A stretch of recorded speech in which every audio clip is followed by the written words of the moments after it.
来关心台铁公司化了后，第一年的亏损按120亿，是比前一年114亿搁较济。不过今年台铁卖便当的收入颠倒有可能会创下历史新高。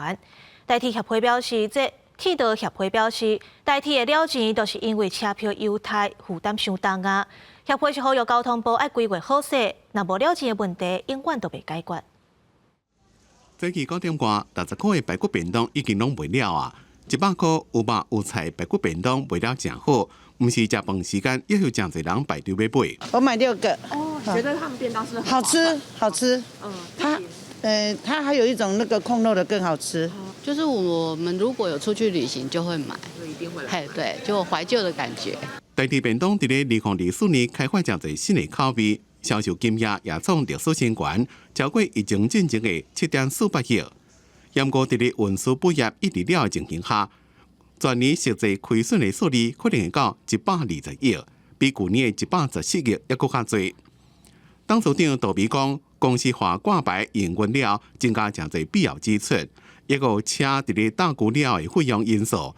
未来伫咧资产开发收入增加了，有机会伫2026年现金流的损益会当拍平。如果台铁在这件事情上，它有被政府认为说有一个债务问题的时候，那是不是在政策补贴的这些办法跟政策上面，应该要给予更多的支持？产业工会讲，公司化一开始是为着安全，不过若未来公司的收益拢寄望伫咧资产的开发，恐惊是忽略运输本业的亏损。铁道协会也讲，票价关系到运输本业长久稳定的经营，另外也要考虑个人化社会优待票的补贴，就要由政府来吸收。定价的调整，亏损就是那个社福预算，班票补贴的裁员的挹注，这两个会是重点的核心。台铁伫今年9月董事会第一遍讨论票价要调起的代志，但是被退回，到即马拢无再讨论。交通部长陈世凯伫最近定调讲，台铁票价到2025年春节进前是袂震动，伫咧春节过了会密切的讨论。